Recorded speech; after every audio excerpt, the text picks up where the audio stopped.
They made me eat leftovers from the dog bowl, on Thanksgiving no less. The table was set with all the usual trappings, the crisp white linens embroidered with delicate autumn leaves, the silverware polished to a dull gleam, the pumpkin pie steaming on its porcelain plate, and the scent of roasted turkey mingling with cinnamon and cloves in the warm air. But my plate was nowhere to be found. Instead, my son-in-law, a man I had once trusted to be respectful, grinned at me with a kind of cruel amusement I had never seen before, and said, "There's plenty left in the bowl," as if I were a stray dog who had no right to a seat at the table or the dignity that comes with it. The bowl he referred to was the plastic dog bowl, scuffed and dented, sitting on the floor in the corner of the kitchen where the family dog usually ate. I looked around the room, expecting someone, anyone, to stop this madness, to speak up for me. But the room was thick with silence, punctuated only by the quiet clinking of forks and the polite murmur of other family members. My daughter, Bethany, was sitting next to him, her face fixed in a tight smile that didn't reach her eyes. She didn't say a word. No one did. It was as if I had become invisible overnight, or worse, an object of mockery disguised as a joke. I could feel my cheeks burning, but the tears refused to come, or maybe I just refused to let them fall. I turned away slowly and made my way to the guest room, a small, cold space at the end of the hall where I had been relegated to sleep for the weekend. I closed the door behind me and pressed my face into a clean towel, sobbing silently as though I were trying to swallow the shame whole. I am 81 years old now, and I live in a modest bungalow on the outskirts of a town so small that most of my family doesn't even know it exists. It's a quiet place, surrounded by scrub pine and wildflowers, with a porch that creaks under the weight of decades and windows that catch the morning light just right. I keep a few cats, strays mostly, who come and go as they please, and in the evenings, I cook for myself. I cook slowly, with care, using recipes I've held onto for years, some scribbled in a fading notebook that belonged to my mother before me. My kitchen smells of rosemary and roast chicken, not of bitterness or regret. I have not spoken to Bethany in over 3 years now, and yet the echoes of that night, the humiliation and the cold dismissal, still follow me like a shadow I can never quite outrun. When people ask me how I came to be here, in this small, peaceful house, I tell them it's a story of being pushed to the edge and finding my way back from there. But the truth is far messier. It is a story of betrayal, wrapped in the thin veneer of family gatherings, of a role quietly stripped away piece by piece until there was nothing left but a dog bowl and silence. Thanksgiving used to be my favorite holiday, a day I looked forward to all year, where the house buzzed with laughter and the clatter of plates, where my children and grandchildren gathered around a table overflowing with food and stories. I spent hours in the kitchen, cooking until my hands ached, crafting dishes that had been passed down for generations. Sweet potato casserole, green beans with toasted almonds, homemade stuffing. And I took pride in the way the house smelled, warm and inviting like a sanctuary. But that year, something shifted so completely that it felt as though the foundation beneath me had been pulled out without warning. The invitation had come, as usual, weeks before, with Bethany's clipped, overly polite voice on the phone, reminding me to bring my famous cranberry relish and offering a special spot in the guest room that had been freshly cleaned just for me. I told myself it was just a family gathering, that old tensions could be set aside for the day, that this was my family and I belonged there. I wore my best sweater, the one my mother knitted for me in a soft shade of moss green, and I packed my favorite cookbook, just in case. But from the moment I stepped through the front door, I could feel the cold eyes on me. The barely concealed sighs and quick glances exchanged when I wasn't looking. It was as if I were a stranger passing through a house that had once been mine. The day passed in a blur of forced smiles and clipped conversation. I was asked to help set the table, to fetch drinks, to clear plates, but never once was I invited to sit down with the others. When the time came for dessert, I waited for my slice of pie like everyone else. But instead, my son-in-law's words sliced through the room, cutting away any pretense of kindness or family loyalty. "There's plenty left in the bowl," he said again, louder this time, with a wink that was met by chuckles and knowing looks from the younger generation. I realized then that this was no accident, no thoughtless cruelty. It was a calculated dismissal, a statement of my place in their carefully curated world. I was no longer a mother or grandmother. I was a punchline, a relic to be humored or ignored. I could have stood up, shouted, made a scene, but something inside me had already retreated, folded in on itself like the pages of an old book no one wanted to read anymore. I slipped away to the guest room, the echoes of laughter trailing after me like a taunt.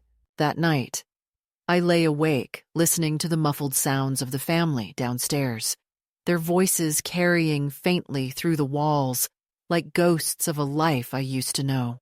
I thought about the years spent raising children, the countless meals prepared, the nights spent soothing scrapes and broken hearts.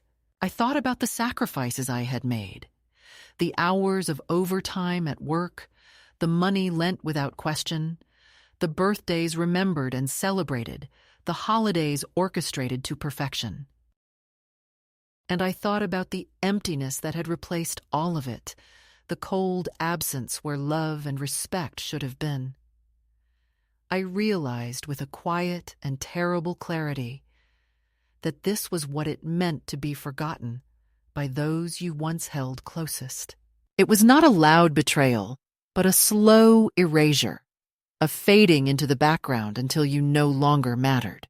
Since that night, I have built a new kind of life, one that is not defined by the approval or recognition of my family, but by the quiet dignity I have reclaimed for myself. I have learned to cook for myself and savor my meals in solitude, to walk the streets of this small town with my head held high, to open my door to the stray cats who have become my companions and confidants. I have discovered that freedom comes not from the presence of others, but from the absence of those who diminish you. This house, with its creaking floors and wild garden, is mine in every sense that matters. Here, I am no longer invisible, no longer a punchline or an afterthought. I am simply me, an old woman who remembers who she is and refuses to be diminished again. The road to this place has been long and winding, marked by pain and silence. But it has brought me here, to a quiet peace I had almost forgotten was possible. And so, I tell you this story not for pity or sympathy, but because if you have ever been made to feel less than, cast aside like yesterday's news or someone's inconvenient obligation, you are not alone. There is a way out of the shadows, a way back to yourself that does not require the approval of those who have turned away. It is a path that begins with the refusal to accept the scraps offered from a dog bowl and the courage to serve your own table, no matter how small or humble, with the respect you deserve. This is where my story begins. This is where I found my voice again. The moment that changed everything was not sudden like a thunderclap, but slow and deliberate, like the creeping chill of winter settling into the bones of a house long neglected. It began the moment I arrived at Bethany's for the Thanksgiving gathering, carrying my carefully packed dishes and a heart full of hope that maybe, just maybe, this year would be different. The house was bustling with energy.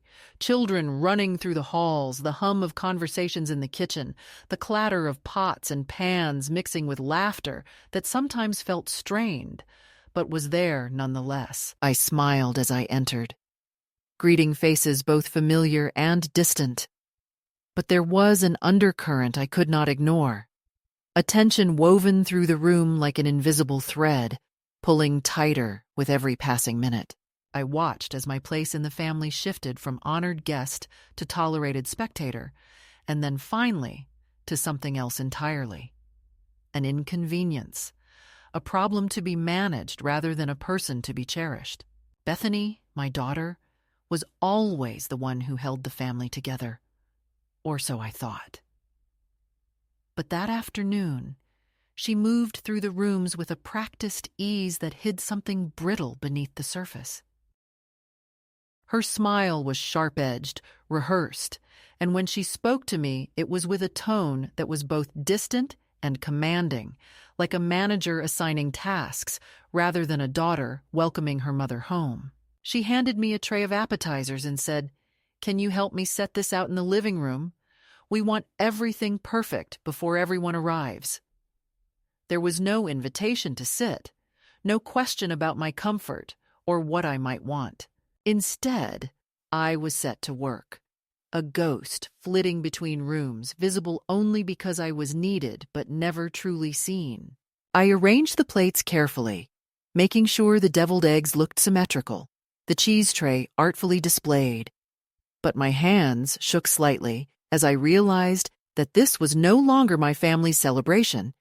It was a performance in which I was no longer a player, but an extra, waiting for a cue that would never come. The subtle erasure began long before the dog bowl incident, in the way conversations would hush when I entered a room, the way my name was mentioned only when necessary, and the way my opinions were met with polite nods but no real consideration. At the dinner table, my seat was moved to the far end, away from the center of conversation, as though my presence was a disruption to the carefully curated scene. I could feel eyes flicking away, smiles that didn't reach the eyes, and the quiet shuffling of feet as if everyone was waiting for me to disappear. My grandson, just 12 years old, leaned toward his father and whispered something that I caught out of the corner of my ear. "Why does Grandma always have to sit so far away?" The father's reply was a shrug and a muttered, "Just how it's always been." It was the first crack in the facade for me, a silent confirmation that the distance between us was no accident, but a design. That evening, after the main courses were cleared away and the pumpkin pie was being sliced, I asked where my plate was. I had expected, foolishly, that someone would have saved me a serving, or that I might be invited to join in with the others.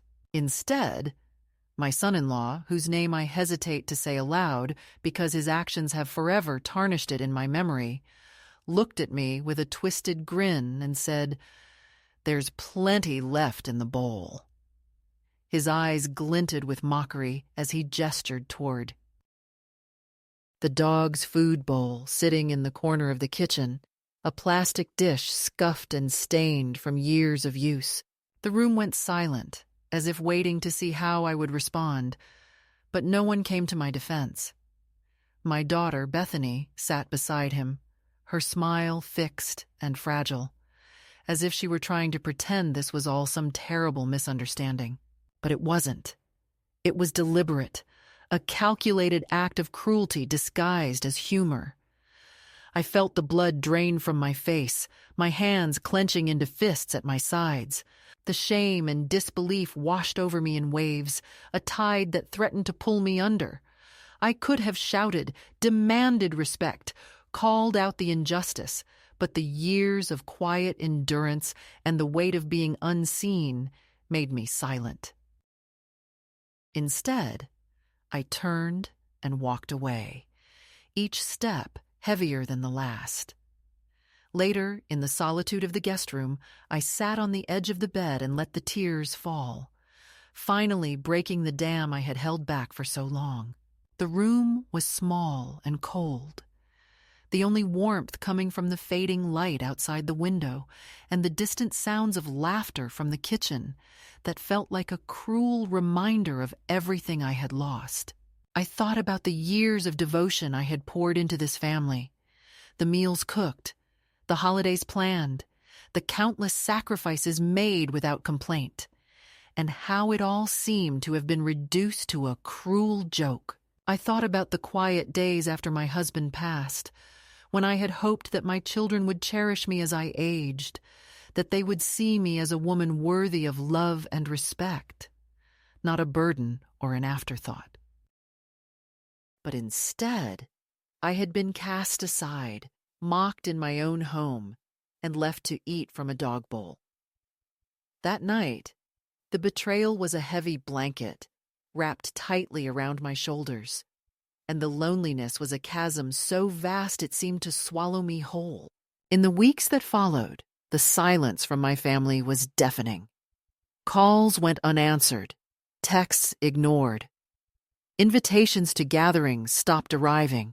I learned of family events through the whisper of conversations caught on the street or through social media posts where I was never mentioned, never included.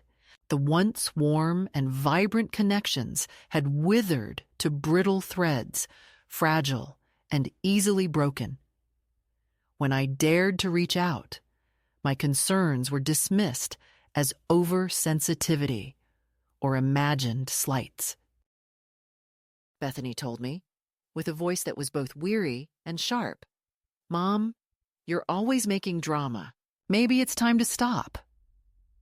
My other children remained silent, avoiding the uncomfortable conversations that might have acknowledged the rift growing between us.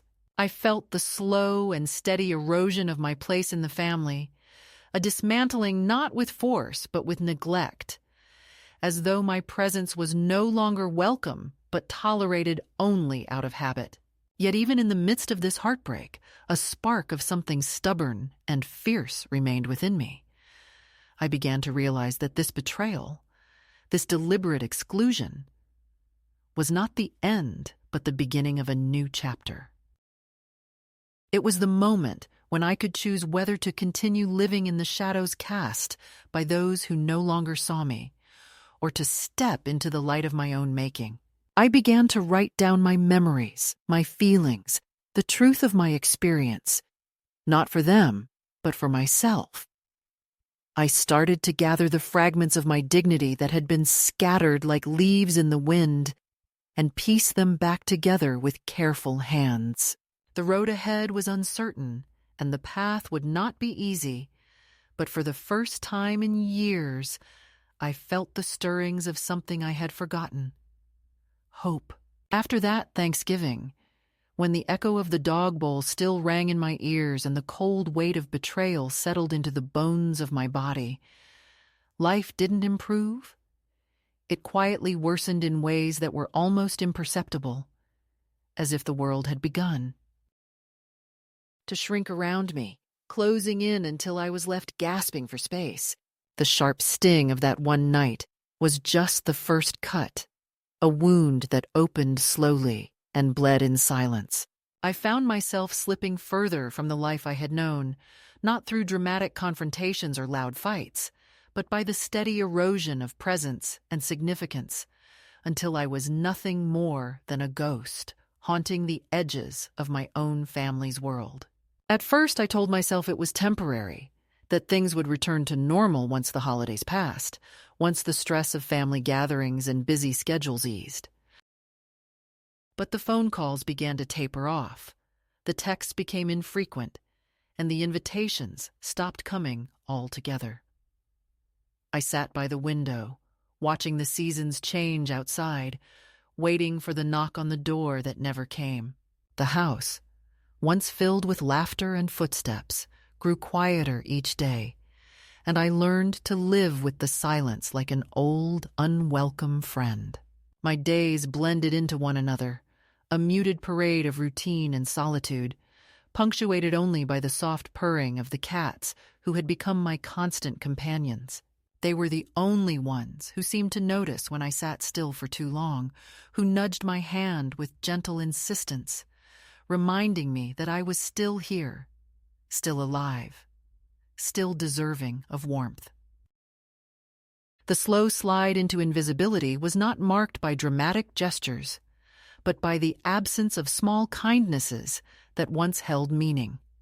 My grandson's graduation came and went without a word. The pictures posted online showed smiling faces, proud parents, and siblings celebrating together. But I was nowhere in the frame, nowhere in the story. When I asked my daughter about it, her voice was tight and careful. "It was a small ceremony, Mom. You wouldn't have enjoyed it." I wanted to argue, to tell her that I had dreamed of that day, that I had raised that boy with my own hands, that I deserved to be there. But the words caught in my throat, and instead I nodded quietly, swallowing the ache that had become a constant companion. The invitations to family dinners and birthdays dried up like leaves in the fall, and I found myself hearing about the gatherings only after they had happened, from neighbors or distant relatives who called out of pity or curiosity. When I reached out to my children, hoping for a conversation that might bridge the widening gulf, I was met with excuses and dismissals. "Mom, you're too sensitive," Bethany said once, as if my pain were a fault to be corrected rather than a wound to be healed. My calls went unanswered or were returned with clipped, distracted voices that made me feel like an interruption rather than a loved one. The quiet rejection was harder to bear than any harsh word. The feeling that I was no longer part of their lives, except as a memory best forgotten. Amidst this growing isolation, I began to notice the ways in which my presence was actively diminished in everyday life. At family events I managed to attend, I was no longer asked to share stories or contribute opinions. Conversations moved around me as though I were a piece of furniture, seen but not heard, present but irrelevant. The once warm embraces were replaced by perfunctory pats on the shoulder, and my attempts to connect were met with polite smiles that never quite reached the eyes. I overheard my daughter-in-law whispering to her sister about how Mom's getting a bit much these days, and I felt the sting of being labeled a burden, a problem to be managed rather than a person to be loved. The hardest part was the erasure of the history we shared, the wiping away of the years of love and sacrifice that had defined my role as a mother and grandmother. Family recipes I had passed down were replaced by store-bought shortcuts. Heirlooms I had carefully preserved were packed away or given away without a word, and photographs of my children as babies, once proudly displayed, vanished from the walls. It was as if the story of who I was and what I had done was being rewritten by others, leaving me out of the narrative entirely. The weight of this loss pressed down on me, a quiet but relentless pressure that sapped my strength and clouded my days with a pervasive sadness. Yet even as the walls closed in, a small part of me refused to be swallowed by the darkness. I found solace in the routine of caring for myself and my cats, in the simple pleasures of a good book or a warm cup of tea. I began to take walks around the neighborhood, noticing the way the light fell on the trees or the sound of children playing in the distance. These small moments reminded me that life still held beauty, even if the family I had known no longer saw me. I began to write again, filling pages with memories and reflections, reclaiming my voice in the quiet sanctuary of my own thoughts. It was during one of these walks that I found the courage to make a decision that would change everything. I visited a small second-hand shop that had recently opened nearby, drawn in by the promise of something new, something different. Among the shelves cluttered with forgotten treasures, I found 4 plastic litter boxes, clean, unused, and oddly beautiful in their simplicity. I bought them without hesitation, carrying them home as if they were precious jewels. I scrubbed them clean, lining them up in my garage, each one a symbol of the quiet rebellion growing within me. These litter boxes were not just containers.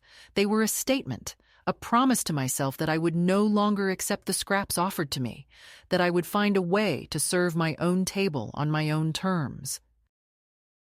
The weeks that followed were a mix of fear and determination. When Bethany called unexpectedly, inviting me to Thanksgiving again, I said yes, but inside, I knew that this time I would not be the silent victim. I reached out to June, my only true friend, asking if she could lend me a folding table and some freezer space. The act of preparing my own dishes on my own terms was an act of reclamation. It was a quiet defiance against the slow erasure, a declaration that I still mattered, that I still had something to give. I was ready to serve them a meal they would never forget. The moment when I began to turn the tide, when I first felt the stirrings of agency and the quiet rebellion that would carry me forward, was not marked by grand gestures or dramatic confrontations, but by small, deliberate acts that slowly stitched together the frayed edges of my dignity. It was in the way I started to write things down, not for anyone else, but for myself. I bought a notebook with a plain leather cover and the word inventory embossed in gold letters across the front. A silent promise to hold myself accountable, to catalog not just what had been taken from me, but what I still had. The memories, the stories, the strength that had somehow endured beneath the weight of neglect and betrayal. Each evening, I filled its pages with fragments of my life. The countless meals cooked and shared, the birthdays celebrated, the sacrifices made in silence. Writing became a ritual of reclamation, a way to remind myself that my life was not defined by their indifference, that I was still here, still whole. Around that same time, I found myself drawn to a secondhand shop that had opened on the corner of my street. It was a curious place, cluttered with objects that seemed to carry their own histories. Faded photographs, worn books, delicate china chipped at the edges, and curiosities collected from lives lived and forgotten. Among the shelves, I discovered 4 plastic litter boxes, clean and unused, their surfaces shining under the dusty light. It was an odd thing to buy, perhaps, but something about their simplicity and their starkness spoke to me. I bought them with my own money, carried them home with a quiet determination, and scrubbed them clean until they gleamed. I lined them up in my garage, a strange tableau that puzzled my neighbor when she stopped by to check on me. "What are those for?" she asked, eyebrows raised. I smiled, a slow, knowing smile that felt like a secret kept close.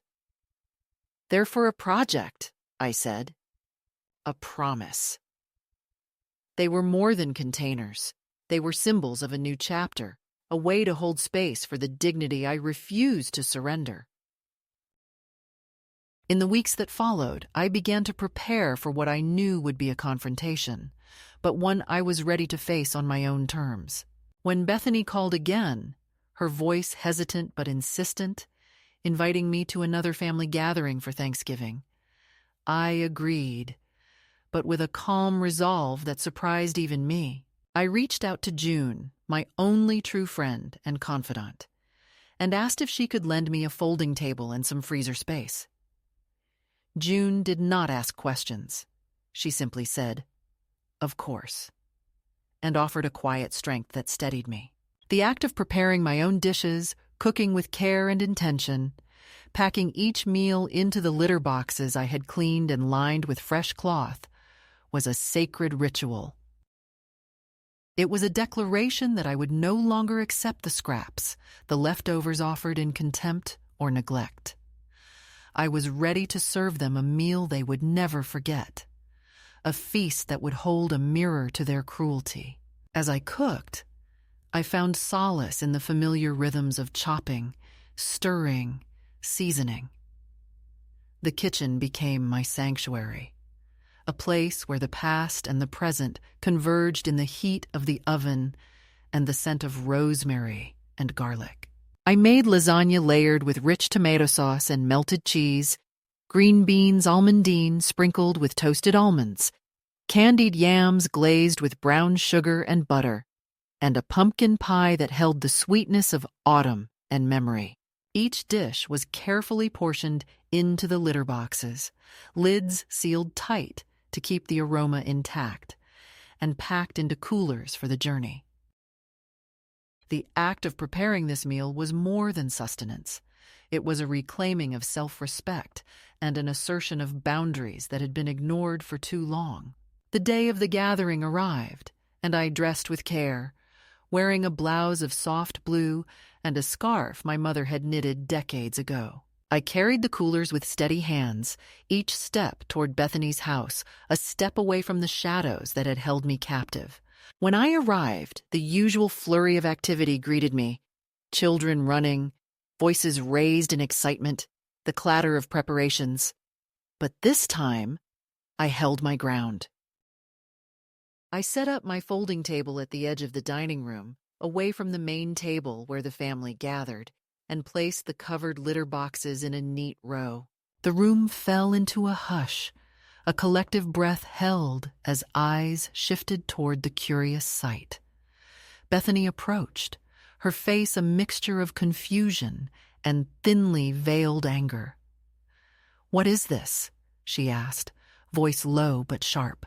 I looked at her steadily and said, "This is the meal you offered me last year." I lifted the lids one by one, revealing the carefully prepared dishes, each served in the clean litter boxes that had become symbols of the indignity I refused to endure again. Silence hung heavy in the air, broken only by the shuffle of feet and whispered exclamations. The laughter and mockery of the past year were replaced by a stunned quiet, a reckoning that I did not need to voice with words. The food was good, better than anything they had prepared, and the gesture spoke volumes. I watched as faces shifted from shock to discomfort, some flushed with embarrassment, others hard with anger, but I did not waver. I let them absorb the message in their own time. In the days that followed, I felt a shift within myself that no words could fully capture. The act of standing up, of serving my own meal in a way that could not be ignored, ignited a flame of confidence and self-worth that had long been smothered. I realized that reclaiming my dignity was not about making others understand or apologize, but about honoring myself and the life I had lived. The litter boxes remained in my garage for a time, a reminder of the moment I stopped waiting for validation and began living for myself. It was the midpoint of my journey, the turning point where silence gave way to voice, invisibility to presence, and resignation to quiet rebellion. From here, the path would not be easy, but it would be mine to walk. The days that followed my silent yet unmistakable declaration with the litter boxes were a strange mixture of calm and storm, of outward peace and inward turmoil, of hope flickering alongside the shadows of past wounds that refused to fully heal. It was as if the air itself had shifted, carrying with it the heavy weight of unspoken tensions and the fragile tremors of change. The family, for the first time in years, was aware that the woman they had tried to erase was no longer willing to disappear quietly, and their reactions came in waves, some hesitant, some sharp, some wrapped in the guise of concern, but laced with control. The quiet rebellion I had begun was now a living thing, stirring old fears and resentments, but also opening cracks through which light might enter. It started with a letter from Kieran, my eldest grandson, the one whose gentle spirit had always been a balm to my weary heart. His handwriting was uneven, a mix of youthful hope and uncertain courage, but the words were clear and sincere. He wrote of missing me, of not understanding why I had withdrawn, and of wanting to reconnect without the weight of past grievances hanging over us. His letter arrived on a morning thick with mist, slipped quietly under my door by the postman, whose face held a knowing kindness. I held the letter close for a long time, feeling the soft warmth of connection amid the cold distances that had grown between us. Kieran was the one thread left unbroken in the tapestry of my fractured family, and his reaching out was both a gift and a challenge. It was a reminder that even in the depths of estrangement, the possibility of healing remained, but the peace was short-lived. Not long after, Bethany appeared at my doorstep, her face pale and drawn, her eyes searching but guarded. She did not come with the warmth of a daughter seeking reconciliation, but with the cold formality of a negotiator. "We're hosting Thanksgiving again," she said, voice carefully measured. "We'd like you to come early, help with the preparations, like always." There was an edge to her words, a tension that spoke of expectations unspoken and conditions attached. I looked at her steadily and replied, "I'll come, but this time I will not be invisible." She did not respond, only nodded, a flicker of something unreadable passing through her expression. Soon after, a man in a suit came to visit, a stranger who introduced himself as Derek Sorensen, the lawyer hired by my children to discuss my well-being and assets. His presence was a cold reminder of the power dynamics at play, the way concern could be wielded as a weapon to control and confine. Derek spoke carefully, using phrases like safe environment and next steps, words that felt like chains disguised as care. I listened without interruption, folding my hands calmly in my lap. When he finished, I told him plainly that I was of sound mind, living in a place I chose, and that I did not require supervision or interference. I handed him a letter I had prepared, stating my position clearly and firmly, and told him that any further contact under the guise of concern would be considered harassment. He left without another word, blinking in the light as I closed the door behind him. The arrival of the lawyer was soon followed by an article in the local newspaper, a carefully crafted piece portraying me as a missing matriarch, a woman who had disappeared without a word, stirring public concern and family statements filled with carefully calibrated worry and pleas for my return. The article quoted Adam and Bethany, painting a picture of anxiety and vulnerability that felt as false as it was cruel. I kept the clipping not out of sentimentality, but as proof of the lengths they would go to maintain control, to rewrite the story so that I was the one at fault, the one who caused pain by choosing herself. The neighborhood cafe where I worked was filled with whispers and sideways glances as the article circulated, and I met those eyes without shame or apology. If this was the narrative they chose to tell, I would live outside its frame, on my own terms. During this turbulent time, my connection with Kieran deepened. He called often, his voice carrying the tentative hope of a boy reaching out across a canyon.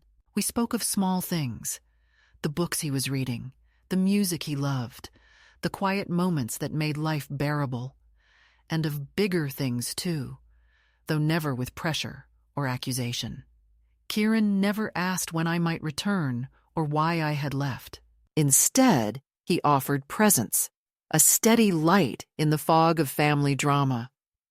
Our conversations became a lifeline, reminding me that love could exist beyond the boundaries others set. I told him I was safe and that I was building a life of my own, one not defined by their expectations or judgments. He understood, and in that understanding, we found a fragile peace. Bethany's visits became less frequent, but more pointed. She came once with an envelope, a thin attempt at mediation wrapped in the guise of a gift. Inside were letters from family members, appeals disguised as apologies, and offers of conditional acceptance. I took the envelope without anger, but I told her firmly that Kieran was capable of reaching out himself and that I did not need intermediaries. The space between us was wide, filled with years of hurt and silence. But I refused to step back into the roles they assigned me. I was no longer the mother who sacrificed without question, or the grandmother who existed only to serve. I was a woman who had found her voice and would not be silenced. Throughout this period, I continued to build my new life, steady and slow. I worked at the cafe, earning my own money, feeling the simple pride of independence with every paycheck I collected. The warmth of the kitchen, the rhythm of service, and the quiet camaraderie with Heather, the manager, grounded me in the present. My days were filled with small joys, walking in the neighborhood, tending to the cats who came and went like faithful friends, reading books that fed my soul. I bought myself a navy wool coat from a secondhand store, a symbol of my reclamation, something that fit not just my body but my new identity. Each step I took away from the past was a step toward freedom. Yet the past was never far behind. There were moments when the phone rang with numbers I did not recognize, messages left that carried the weight of expectation and guilt. The letters continued to arrive, some sharp with anger, others laced with sorrow and regret, but I did not respond. I held my boundaries firmly, knowing that healing required space and time, and that some bridges could only be crossed when both sides were willing. I wrote my own letters too, not to the family, but to myself and to those who had supported me, June, Heather, and even Kieran. These letters were acts of affirmation, reminders of my worth and my right to choose my path. The crescendo of this second escalation came unexpectedly, with the arrival of Lisa, Bethany's sister-in-law, at the cafe. She appeared one gray afternoon, her presence sharp and unfamiliar, standing stiffly by the pastry display. Heather spotted her first and warned me quietly. Lisa did not come to offer reconciliation but to attempt control, to draw me back into the web of family drama on their terms. I let her wait, finishing my tasks with deliberate calm before approaching. We spoke quietly in a corner booth, a conversation fraught with unspoken accusations and tentative admissions. Lisa confessed to the panic and chaos of the past year, the frustration of managing children and appearances, and the fear of losing control.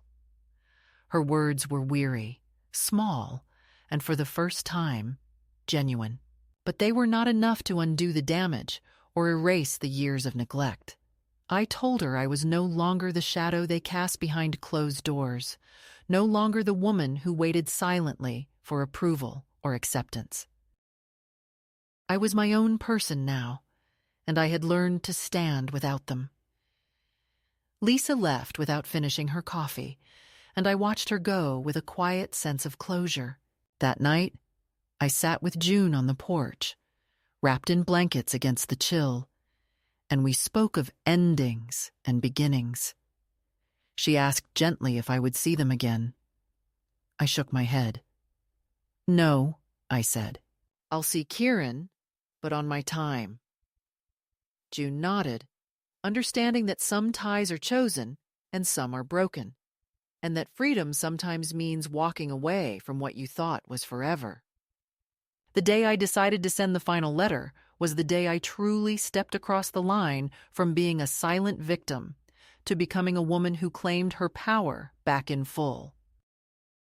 It wasn't a day marked by fanfare or public announcement, but a quiet morning bathed in soft sunlight, filtering through the curtains of my small bungalow. The kitchen table was cluttered with papers, drafts and discarded sentences, my pen poised over the crisp sheet where my words would finally take shape. I thought about everything that had led me here. The betrayals, the silences, the slow unraveling of the family ties I once believed unbreakable. But I also thought about the life I was building now, fragile and new, a life forged from pain but tempered by resilience. This letter would be my boundary and my declaration, clear and unyielding. I wrote to Derek Sorensen, the lawyer, the man who had come between me and my family with his carefully crafted concerns and thinly veiled threats. The letter was succinct but firm, a legal statement wrapped in the calm assurance of a woman who knew her rights and her worth. I stated that I was of sound mind, living safely and independently, and that any further attempts to interfere in my life would be regarded as harassment. I made it clear that I had retained legal counsel of my own, and that I was no longer willing to be controlled or questioned under the guise of care. The act of writing these words felt like shedding an old skin, like stepping out of a shadow that had clung to me for too long. I sealed the envelope with steady hands and placed it in the mailbox, a small but irreversible step toward freedom. The letter to Lisa, my daughter, came next. It was shorter, less formal, but no less powerful.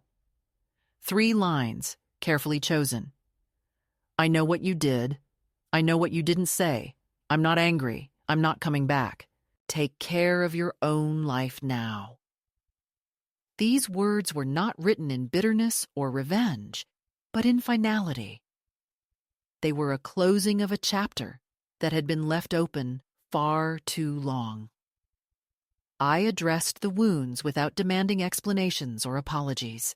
I was done waiting for recognition or remorse that might never come. This letter was my farewell to the past that had hurt me, and my affirmation that my future would be mine alone to shape. When Lisa arrived at the cafe later that week, it was unexpected and unsettling.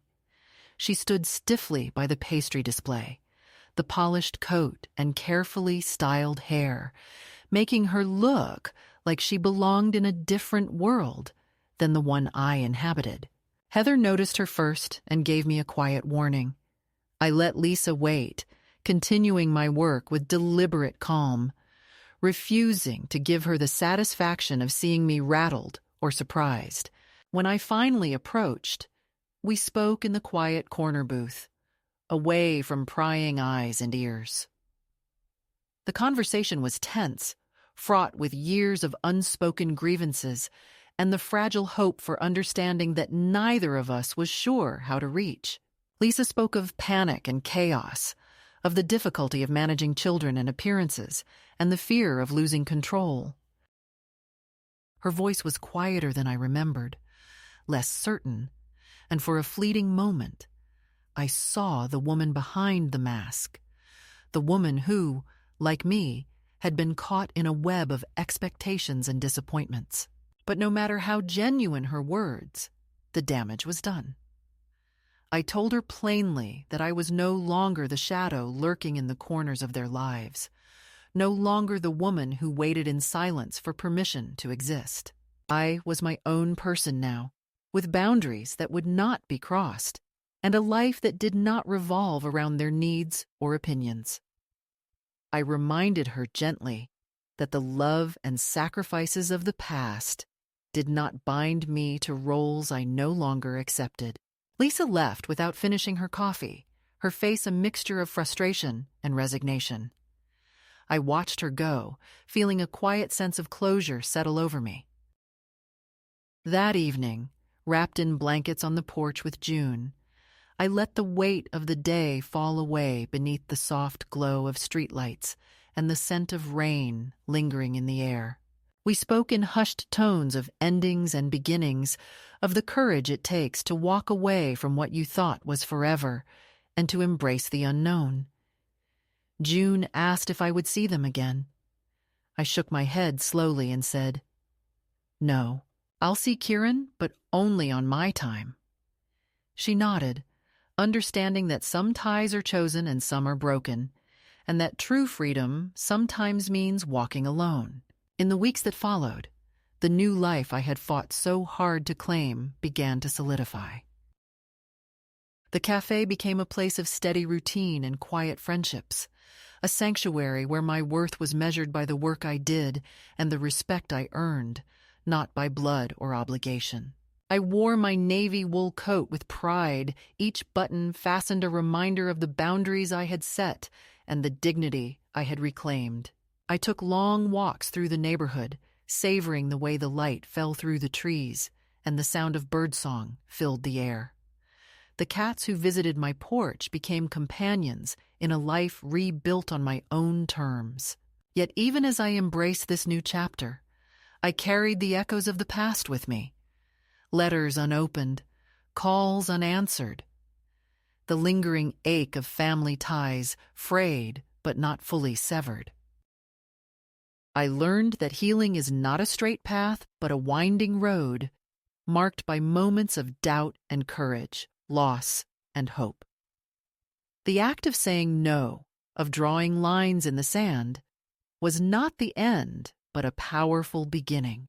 It was a reclaiming of self in a world that too often tries to diminish us with silence and neglect. Looking back, I see that day, the day I wrote those final letters, not as a moment of anger or defeat, but as a quiet victory. It was the moment I stopped waiting for others to define my worth and began to define it for myself. It was the day I served myself the respect I had always deserved and decided that I would never again accept anything less. And in that decision, I found not just freedom, but peace. The quiet after the storm settled over my life like a soft blanket, warming the parts that had been chilled for so long. The days began to blend together, not in a haze of confusion or loneliness, but in a steady rhythm of purpose and peace. I woke each morning in my small bungalow, the air filled with the gentle sounds of birdsong and the distant hum of life outside my window.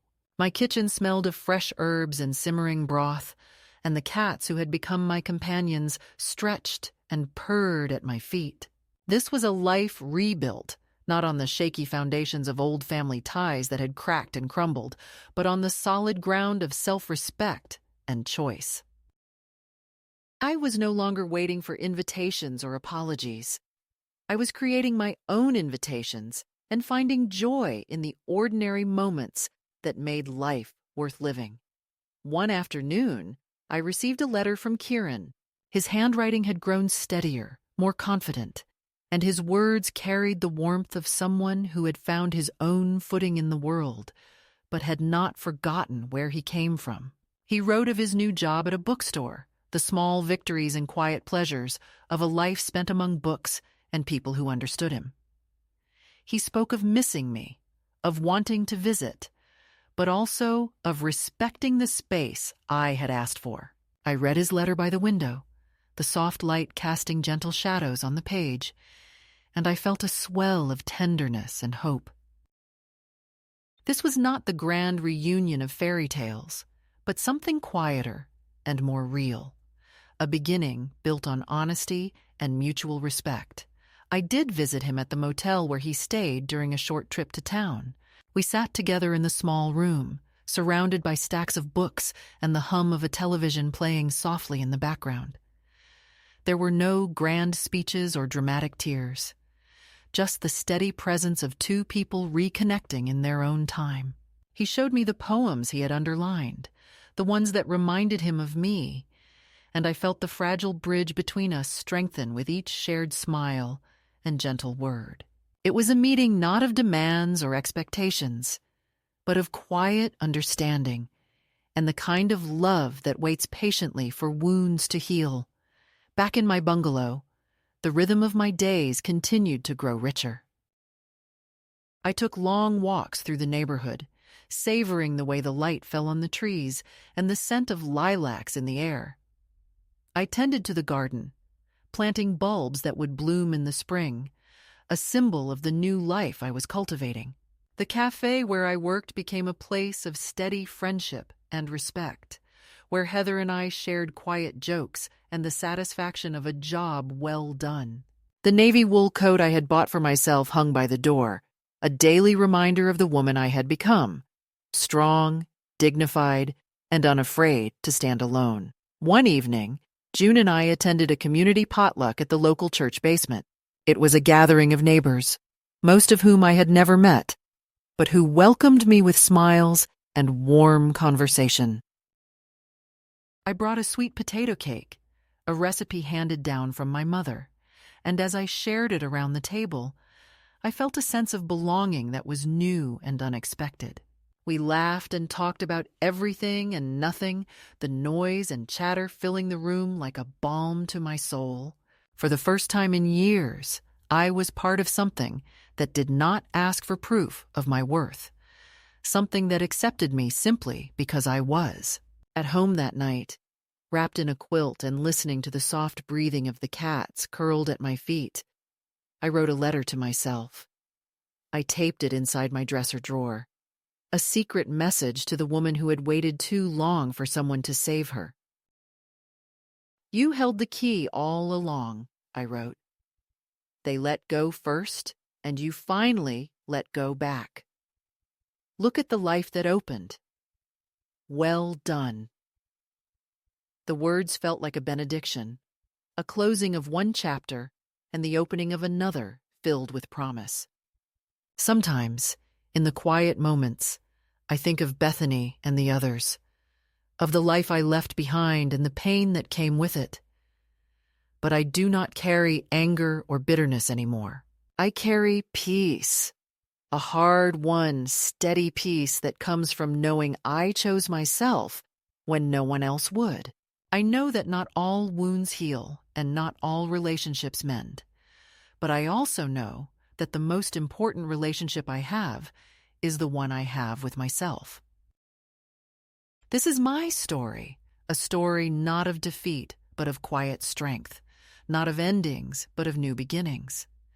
If my journey reaches you in a moment when you feel small or forgotten, know this: you are not alone. You have the power to step away from the shadows and into the light of your own making.